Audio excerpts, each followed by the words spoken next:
BR Ambedkar Konaseema జిల్లా రాయవరం మండలం వెదురుపాక విజయదుర్గ పీఠంలో వైశాఖ పౌర్ణమి పూజలు ఘనంగా నిర్వహించారు.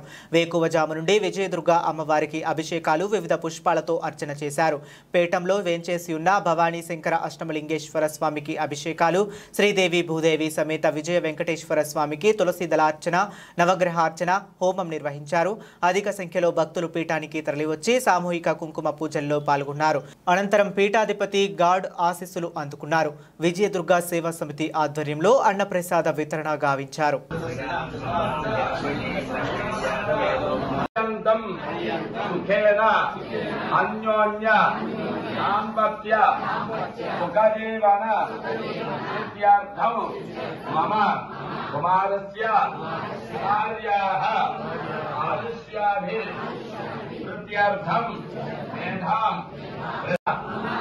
సంకల్పిత సర్వ కార్యక్రమేషు సర్వదా దిగ్విజయ సిద్ధ్యర్థం మమ గురు కటాక్ష అనుగ్రహ సిద్ధి ద్వారా సర్వకార్య దిగ్విజయ సిద్ధ్యర్థం మమ మహాకాళి, మహాలక్ష్మి, మహాసరస్వతి, మేఘవాహిని, విజయదుర్గ పరాదేవత పరిపూర్ణ అనుగ్రహ సిద్ధ్యర్థం వైశాఖ మాస పౌర్ణమి